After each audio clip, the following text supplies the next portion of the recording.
Assalamu alaikum wa rahmatullahi, barkanmu da safiya, barkanmu da wannan lokaci. Wato alhamdulillahi muna ƙara godewa Allah da Allah ya sa gaba ɗaya baki ɗayan 'yan Najeriya muka fahimci cewar yin wannan national prayers shine abin da zai sama mana sauki, shine abin da zai ƙara kawo mana mafita a wannan ƙasar mu ta Najeriya. Yanzu haka gaba ɗaya kowa a Najeriya ya rungumi wannan national prayers da za a yi, mun rungumi wannan addu'o'i da za mu yi na Allah ya kawo mana sauki, na Allah ya kawo mana canji, kuma Allah ya kawo mana mafita. Saboda mun fahimci cewar wallahi wannan zanga-zangar da muka yi bata tada wa 'yan siyasar Najeriya da mahukunta a Najeriya hankali ba, kamar yadda wannan addu'a da muka fara ta tasawa da 'yan siyasar Najeriya hankali. Saboda mun samu labarin cewar akwai 'yan siyasa da suka fara bin wasu malamai suna roƙon cewar a janye daga wannan national prayers. Shi sa muka ƙara fahimta cewar wannan shine kaɗai mafitar da muke da ita, kuma wannan ita ce kaɗai makomar da za mu ci gaba da runguma don Allah ya kawo mana sauki a Najeriya. Cikin addu'o'in da muke yi, Allah muna roƙonka don girmanka, don soyayyar da kake wa masoyinka,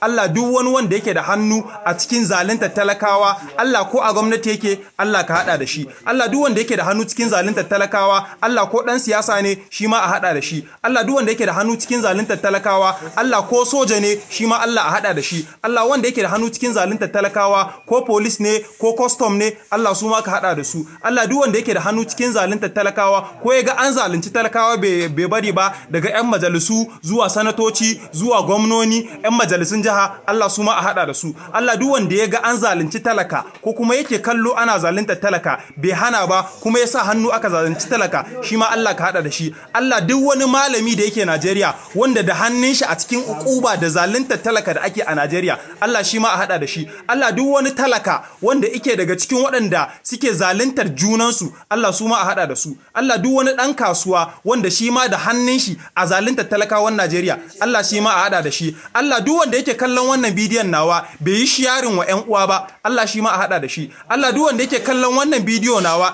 bai taya mu cikin addu'ar da muke yi ba na Allah ya kwato mana abin da yake hannun shugabannin mu wanda suka zalunce mu, Allah shi ma a hada da shi. Allah duk wanda ya kalli wannan bidiyo nawa, Allah ka bashi ikon yin sharing, Allah ka bashi ikon yin liking, Allah ka bashi ikon cewa amin a comment section. Allah in bai ce amin a comment section ba, shi ma a hada da shi. Allah wanda yake kallon wannan bidiyo nawa, Allah ka bashi damar danna mun following a wannan account din nawa.